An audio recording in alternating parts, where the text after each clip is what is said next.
Olson, founder of Best Mom Products, where mompreneurs share their adventures in business. Today I'm talking with Priska Diaz, founder of Bittylab. Bittylab produces Bear, the only air-free baby bottle that closely mimics a mother's breast and breastfeeding. Today we'll learn how she came up with the idea for Bear, used her expertise as a product designer, and received valuable feedback from big box retailers before creating her official prototype. Priska, does that sound about right? That is correct. Okay. Rachel, thank you so much for having me. Oh, thank you. So why don't we tell everyone how the idea came to you and what year it was? Well, the idea came to me with my first child, and this is 2007, the end of 2007. I was completely set on breastfeeding. A week went by, baby wasn't taking the breast, I didn't have enough milk supply. We went to the doctor, and my baby had dry mouth, and what the doctor told me was that he was actually losing a lot of weight, and the dryness in his mouth was due to poor nutrition. That alarmed me a little bit, and he suggested I should supplement. I was completely crushed. I really, really wanted to do it, breastfeeding 100%. It's 1:30. And I'm sorry about that. And this is when I started introducing baby bottles, and the whole problem began. Gas, especially gas.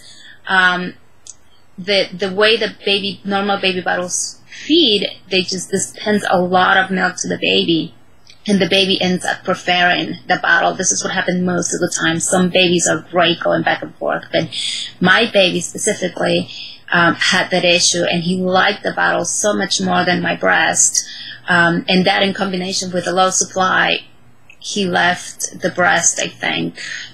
By the third month, he was completely on baby bottles. Okay, so you took something that was a challenge to you and to many women.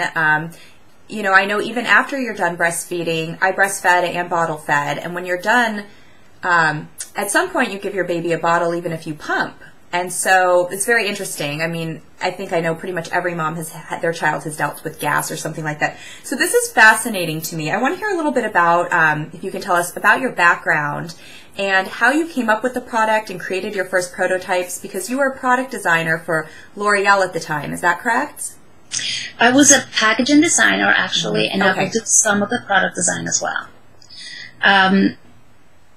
How I came to the idea is, obviously, as I had the gas situation with my baby, I started researching why is this happening, and all of the baby bottles out there say clinically proven to help with gas and all of that. So as I researched more and more, I learned that when the baby ingests air, that's usually when he gets all this gas pain, and it's hard for them to expel and burp, and it leads to colic and excessive crying and all of that. And I also learned about vents and why baby bottles have to have a vent, and what the vent does, it actually prevents from nipple collapsing. But it really, the vent is another opening somewhere in the bottle that allows air in, to prevent that collapsing again. So what happens is, as the air goes in, baby drinks the milk, and this air mixes in with the milk, and ultimately the baby ingests the air anyway. It's the reason why babies continue to have gas. And I was thinking, there's got to be a way that the baby does not ingest gas. So when you breastfeed a baby, the suction that the baby does with the areola part of the breast, it's complete. There is no vent anywhere. There is no other way of ingest air or bringing the air once the baby makes this contact. So the first thing that came to my mind was syringes, because obviously, I mean, we get liquids and medicine put in directly into our veins, and it is in fact 100% air free.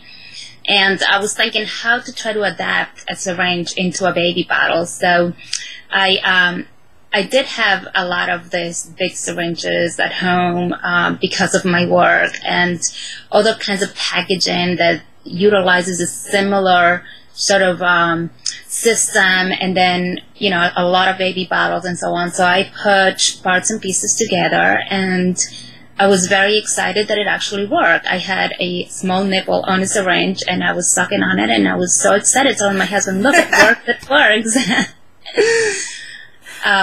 So since then, this is probably the beginning of 2008, I had that idea in my mind and that I wanted to do it. 6 months later, I had to go back to work, and it all ended. A year, well, maybe, 6 months after that, had my second baby. So I was home again. They're about 13 months apart. Oh my gosh. Yeah. So with the second baby, again, went through the whole process. My daughter did take the breast. I did have enough of a milk supply.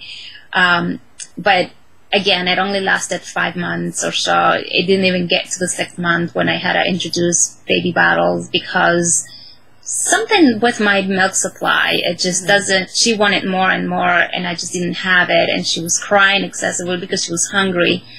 And I wished I had some sort of prototype or something that I could use on her, but I didn't.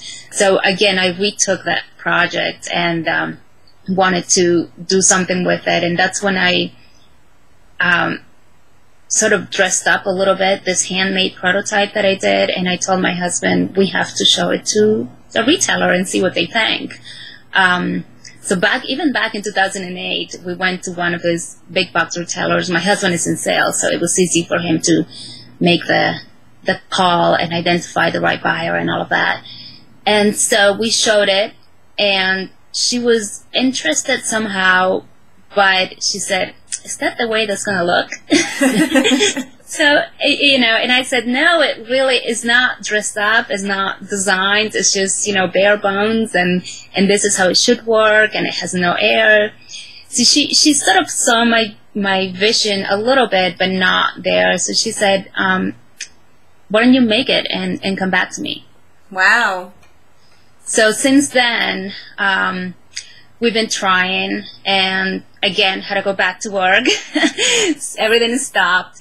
It wasn't until the end of 2009, okay, the beginning of 2008, I'm sorry, the beginning of 2010, when I sat down and started working on it full time.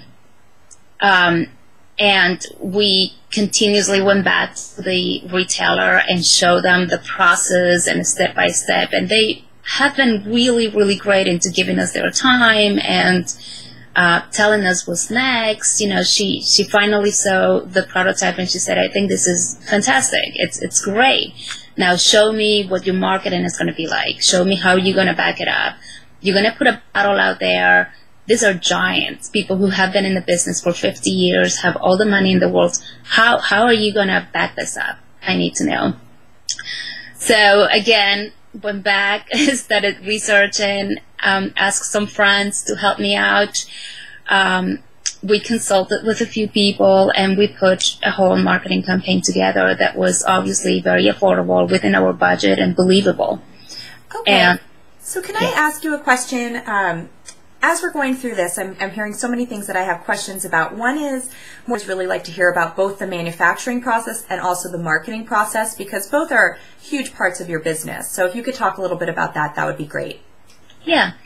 Well, manufacturing-wise, we wanted to go to the people who are into medical devices, as well as packaging, because again, with my packaging background, I saw some similarities that probably we can borrow some technology from both ends and bring it together into the bottle. We did not go to baby bottle manufacturers, but as we did intense research, we found out that we were actually in the right path. Going to medical manufacturers was the answer. And why is that? Is that because it was a syringe-like product? Yes. Normal baby bottles are really a bottle with a base, and it's mostly manufactured by blow molded, where it is they put the mold in there and a machine blows the plastic inside and it gets formed. So there isn't any of the mechanism that I'm using. And in fact, our bottle is injection molded, so the whole process is really different. Okay. It has nothing to do, even though it is the same industry, but given that medical devices are also FDA approved and they're above and beyond of all of that, we really needed to stay within the medical devices manufacturing. We researched, this is probably 2011 by now, when we got a lot of interest from the retailers and we figured, okay, now we really have to start investing the big chunk of money and begin to manufacturing. The manufacturers told us, we're going to do some research for you and find out what can we borrow, what technology-wise, from what's existing. So they came back to me and say, you know what, there's nothing out there that I can take. This a product like this has never been done before. And I said, I can't believe that. So we consulted with other manufacturers because I'm that kind of person. Until I hear the answer that I want, I'm going to stop. And, in fact, they looked into different kind of syringes and how it was made. The syringes are mostly disposable, so nothing is going to be dish-washed and nothing is going to be boil sterilized and nothing. The sterilization process that they have is chemically, so it doesn't have to be heat resistant or anything like this. So it was a very difficult project. The manufacturer that we originally started talking to gave us some referrals to some people in Europe that perhaps could help us since they manufacture things similar. We have talked to people in Germany, Austria, Korea, you name it, and it's all the same answer. We've never done anything like it. Yes, we can try it. It's going to cost you, millions and millions and millions of dollars, wow. Which we don't have. And, again, as I was designing it, I just couldn't believe that nobody could help me do this at an affordable price range. So ultimately, we pair up with this company. This is actually a whole other company. Okay. Who is based in the United States, but they outsource to different countries. And they saw my vision and they understood the way things worked, and they are building the molds and manufacturing the whole process, mostly in China. And I am monitoring this very closely. So far, we have all of the molds done. 2 of the molds had to be done over again. Okay. We hit a little hiccups. We had a little hiccups in the process with the material selection. We're past that. Finally, we got some good answers last week, actually. So I can tell now that we are probably 2 months away from having the final product and get it all working. Maybe less than that. And so that's how we're finally manufacturing this product.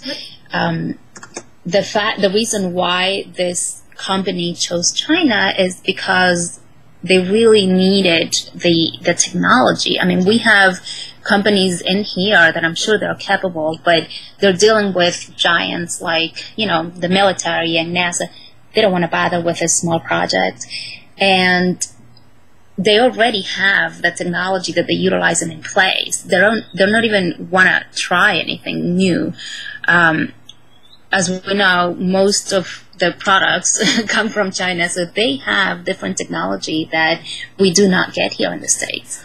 Yeah, that's interesting to me because I talk to a lot of entrepreneurs about manufacturing, and I think you come up with a very interesting point. You're small potatoes at this point. You're launching a product and you have a vision, and you found somebody who aligned with your vision and saw it, and that was critical. As you're going through this process, are you dealing directly with so you're dealing with the person? What is the place in the United States called? Are you dealing with a business broker or a manufacturing broker that manages the relationship with China? No, it's not a broker. It's an entire company that outsources, and they do this for many other companies. Mm-hmm. And they, besides the quality control, they take responsibility for basically everything. They purchase the material and then they provide to their vendors in China or molders in China if there is any problem whatsoever at any point, they are being held directly responsible. And so it's not much of me getting hands off on responsibility, but it's more onto they're helping me with the communication with China, right. And most of it utilize their resources to find the right people, the right manufacturers that had the technology that we could. Okay, so you don't have to give me the name of the place that does this, but if somebody was like you and they were looking for somebody to manage this, I'm not familiar with the terminology. What type of company would they be looking for? Do you know what it's called? Because it's not a broker. Correct. So go ahead. Oh no! When you found them, what were you looking for? How did you find them? Did you know that you were looking for them specifically, or you came across them? How did you find them in the first place? That might be a good question. It was a referral. Okay. I didn't know that even people like that existed. I came across a lot of brokers, but they, it sort of did not give me enough of a confidence. It's a one-person thing. If something had ever happened, if something had gone wrong, who is responsible?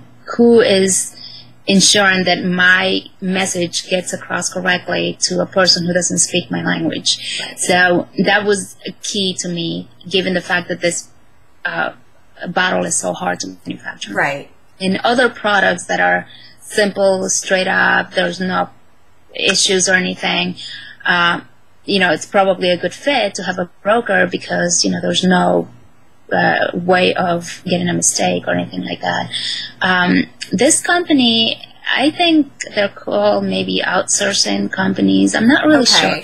Okay. I'm sorry. That's okay. We can leave it at that. I was just curious because I've heard of brokers, but I wasn't sure. It's somebody else manufacturing all the bits and pieces of it and making sure all of that, the whole manufacturing process is taken care of. Okay, so I think that I want to learn a little bit about, you have a baby bottle. Parents are going to have to trust in you that, they're going to feed their baby with this bottle. And what regulations do you have to follow? And did you make the decision to go the medical or the FDA route because you knew that this was going to be a sensitive area? Can you talk a little bit about that? Yes. Well, given that I'm a parent, a concerned parent, I really, every time I buy something, I want to make sure that somebody else is watching or controlling and saying, yes, this is in fact FDA approved, in fact BPA free, and all of those things. So the certifications were a really important point in the whole manufacturing process. This company who I'm dealing with has a lot of that knowledge, so they are sending the plastics and everything that gets molded and everything that gets produced to I think it's a bureau. It's called Veritas. I'm not sure. I think it's called Veritas Bureau, which is an international certification for plastics. Okay. So they ensure, by testing it, they ensure that there isn't any lead in the plastic, PVC free, BPA free, everything that we can claim and package. We cannot really say things on package just because things have to be documented and proven and tested and all of that. So that's as far as internationally and the European concern. And what we have here in the States is FDA. So we're also making sure that we have all of those tests in place. Okay, so I think you were telling me when we spoke last time that trials start after the first production run to actually test the product. So where are you at in the point with that? And that, yes, we did many. I myself have done many iterations. None of them were good enough to, show it wasn't cosmetically perfect or anything like that. But I think in total we have probably done about 6 or 7. And then parts and pieces of it were tested in many other, we'll say, the air plug piece that we call, we had probably about 10 different designs and molded, like really made three-dimensionally out of a mold. After we got approval or say, I don't know, we got some interest from the retailers. We went to an engineer house and asked them to design three-dimensionally, because I don't do CAD, that's the software that they usually use, to design three-dimensionally what I have designed in every piece of it and everything. So they did and tested, and it didn't work. So they had different kinds just to help it work the way that I wanted it to work.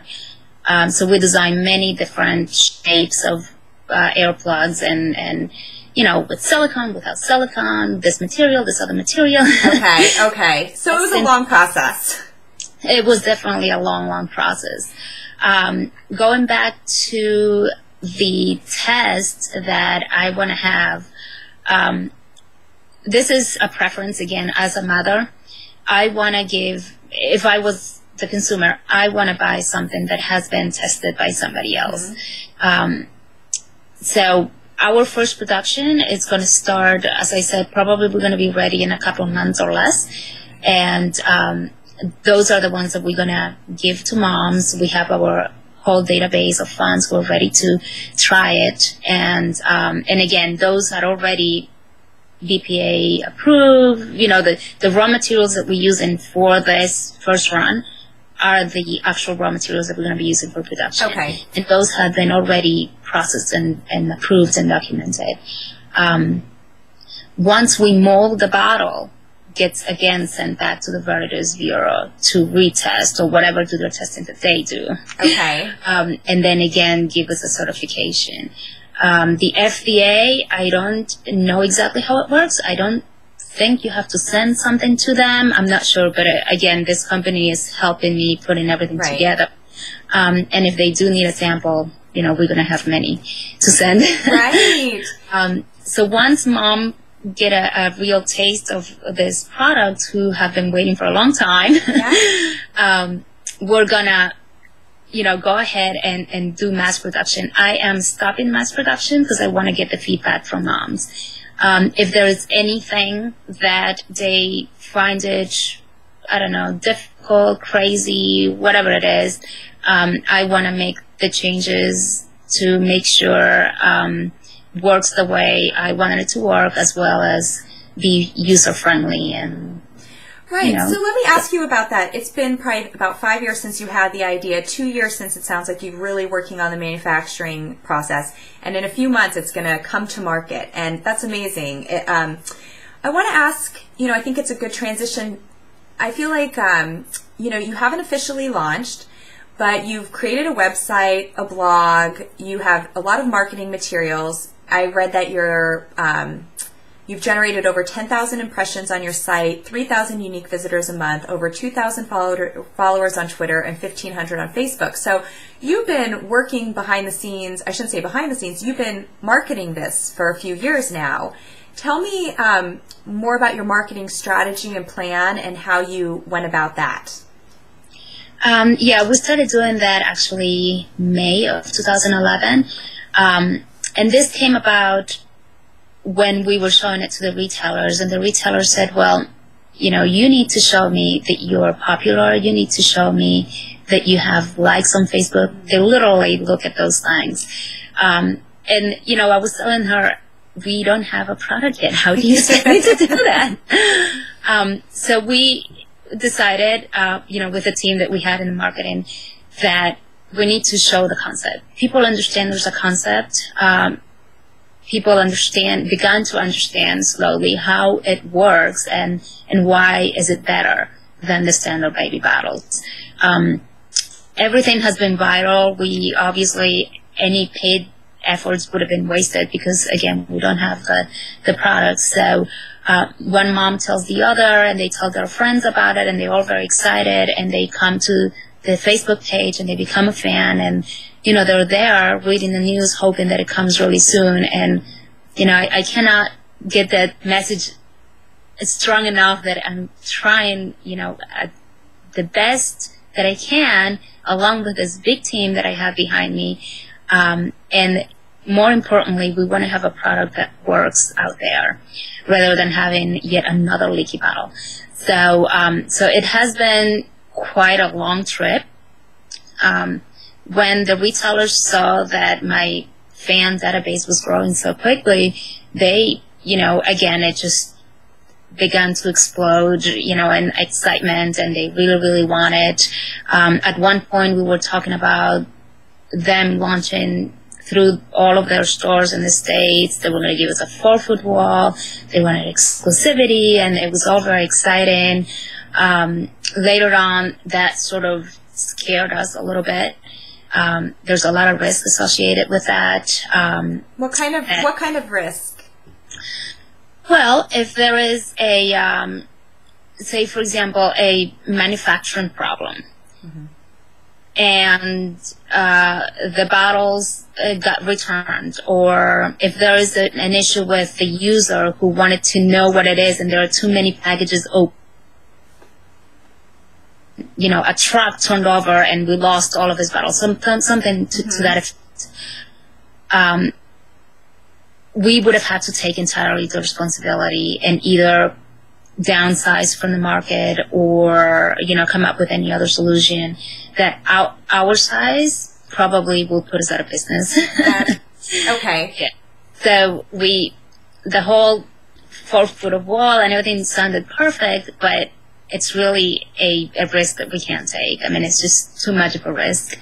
And we're going to start small. Okay. We told them they're supporting us. They're still going to carry our products in their stores, but we're going to start small and so we can handle it. Right. So this is the same retailer that you went to when you had your initial prototype? The same Right. person that you're working. Okay, so this is a big box retailer. You've built a relationship now over all of these years.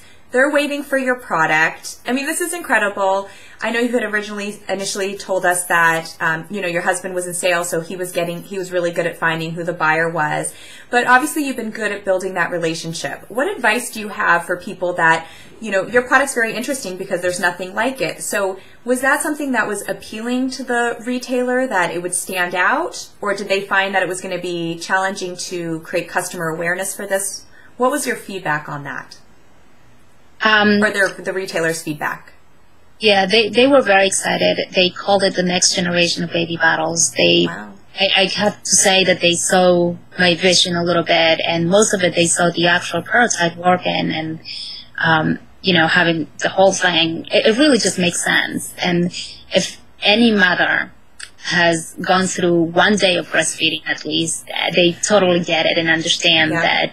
My breasts don't have air vents. Why should baby bottles, So they did also have a concern that after mothers have known for 50 years or more that vents are good for your baby, how am I going to communicate that all of a sudden they're not?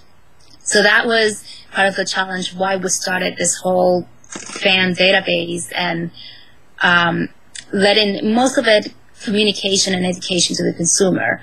And I have to say, I didn't have to really work hard enough. Mothers get it. As I said, right. It's intuitive. Right. No, okay, so I understand that. So can we back up? So when you said, one mother told another and you started getting likes and, 3,000 unique visitors a month is a pretty decent number. So what did you do to get those? Because even though moms were telling moms, you weren't paying for advertising. I noticed that you do giveaways with other brands.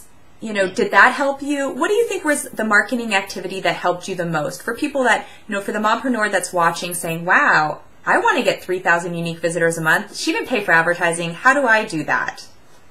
I think it's that moms are actively looking for a better baby bottle because they're so fed up with their existing baby bottle. We did back in the beginning, we did a research. It showed that 4 moms out of 5 are unhappy with our baby bottles. And they sort of go through the whole process and motions, and then all of a sudden the baby's a year old and then you don't need baby bottles anymore. But at the end, they weren't really happy with our baby bottles. Either too many parts, they leak, I can't clean them, whatever the reason is. So they're constantly looking out there. And I think that helped a lot because they found me.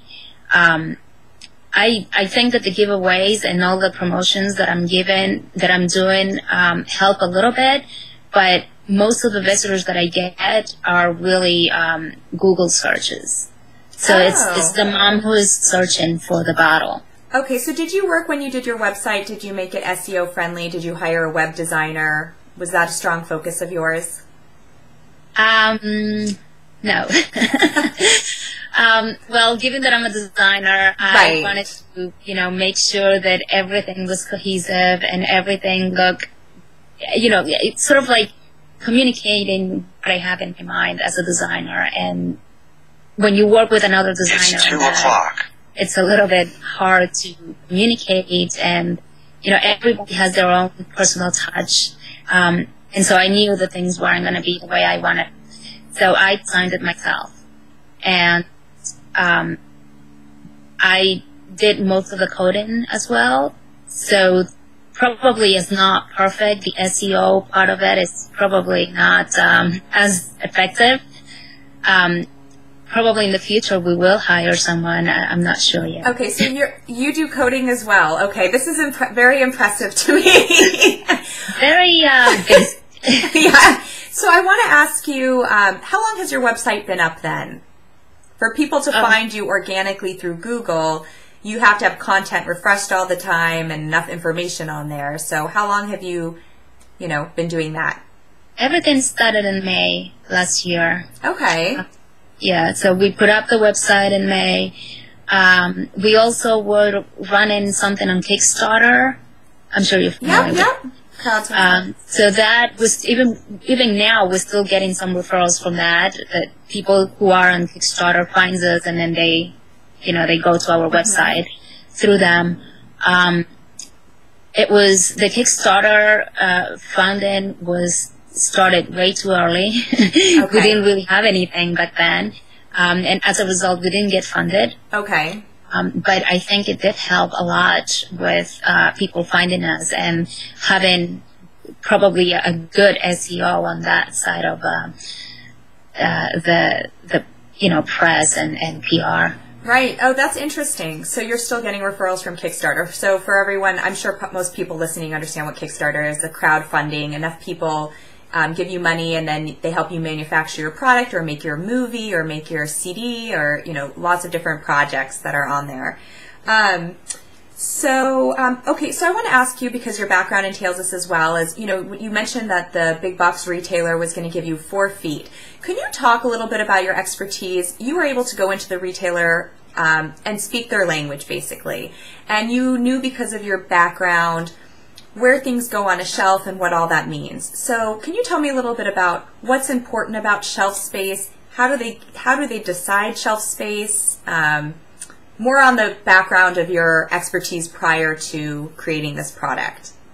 Yeah, well, while working at L'Oreal, I really had exposure that I never had before in other areas than just design.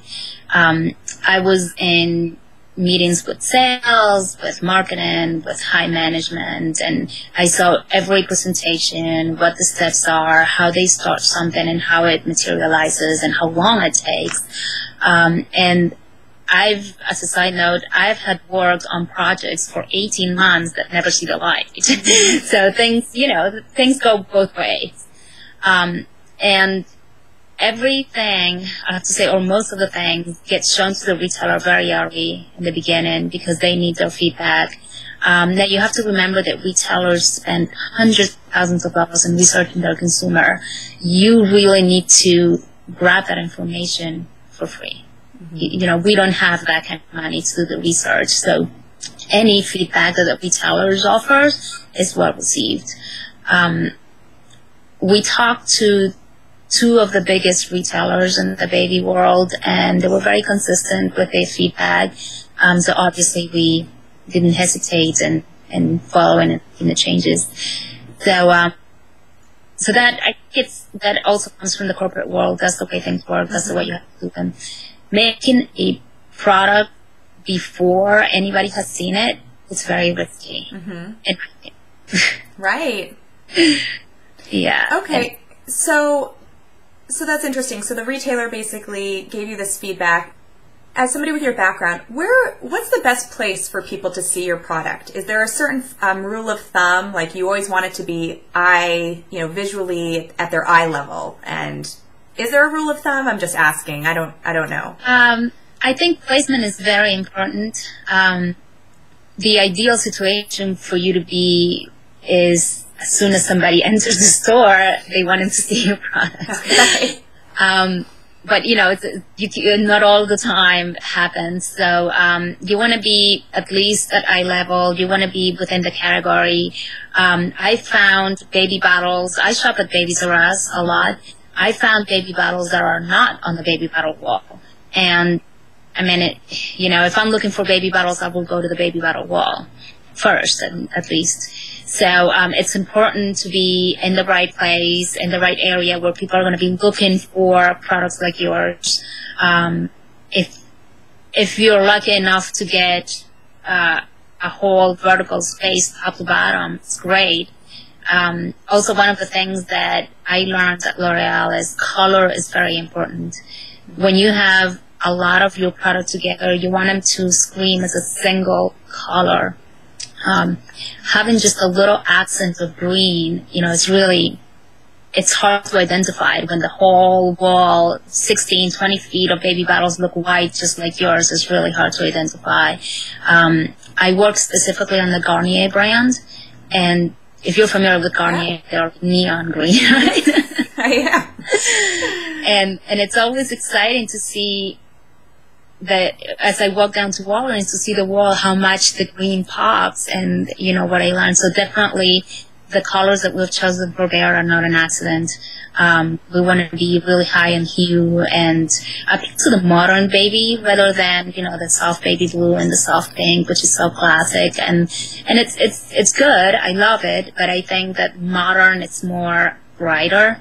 Mm-hmm. And, now we're seeing a lot of bright oranges with brown and, aqua colors and greens. So we certainly want to utilize those colors and just build on that equity and have a strong presence on the wall, and hopefully we'll be able to do that. Right. I think if you've done your research and you saw most of them are white, that blue is definitely going to stand out. I find it fascinating, the strategy that goes into it. Every time I talk to somebody, they have such strength in what their background is, and I always like to get into that a little bit because that's part of what caused you to go the direction you did, or make the decisions in your business that you've made. So thank you for sharing that.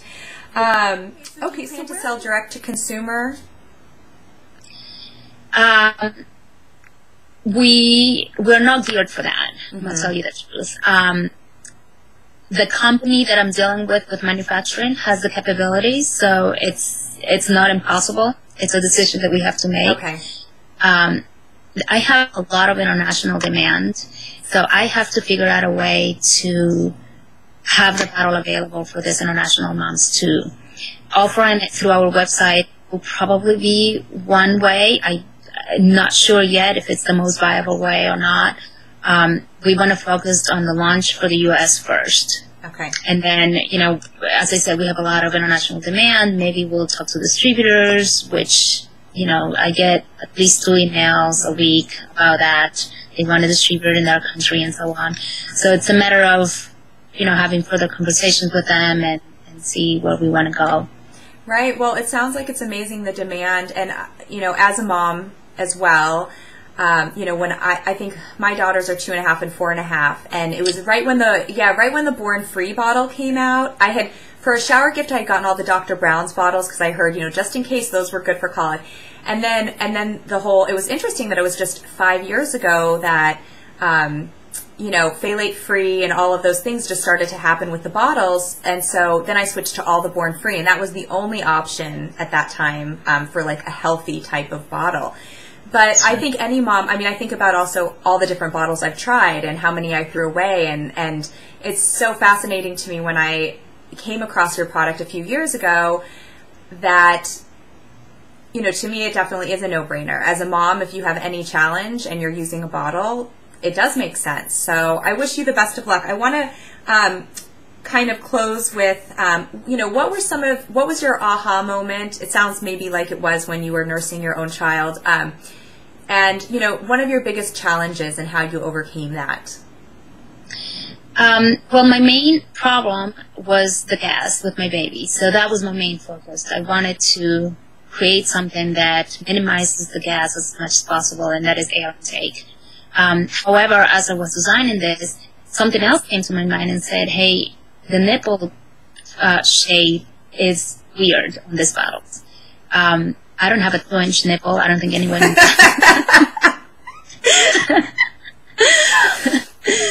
So why not to design something that also moves like the mother's nipple? And that was, you know, a challenge that the engineers helped us a lot to design and make it come to life. And it turns out that this nipple extension is what's getting moms very excited. Because for the mom that doesn't have a problem with gassy baby, you know, they still have the option of utilizing the nipple that allows them to go back and forth with the breastfeeding. The biggest challenges from a business sense that you came across, and how did you resolve that? Well, I think the biggest challenge was to select the correct manufacturer, especially after all those conversations that we had with many of the manufacturers around here. And, you know, nobody could guarantee that the parts were going to be fine and within tolerance and make it work until all the molds were built. So the risk was, you know, a couple of $100,000 just to see if it's okay or needs to be redesigned or what the deal is. So going with this intermediate company, I'm going to call it, has been really the greatest decision, I believe, because they are also taking responsibility for making it work, which is fantastic. Great. And as I said, 2 of the molds had to be done over again.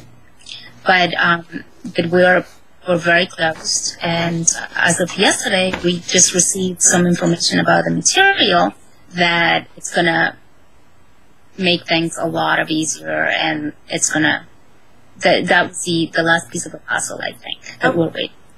Great, great.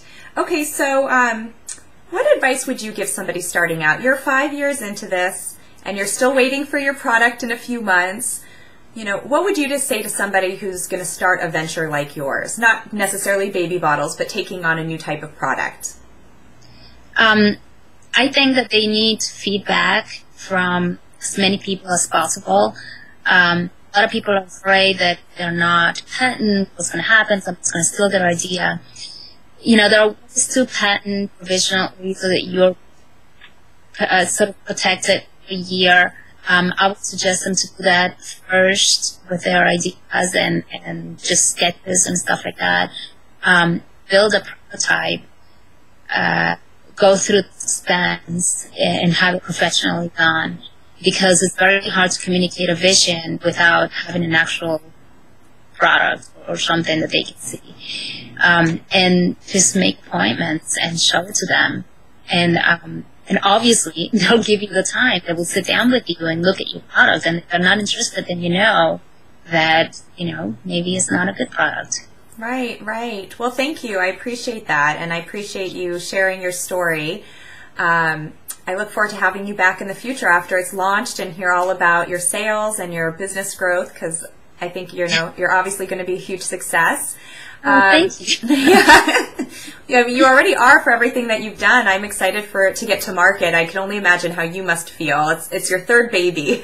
Yeah, basically. Yeah. So Bittylab can be found online at www.bittylab.com.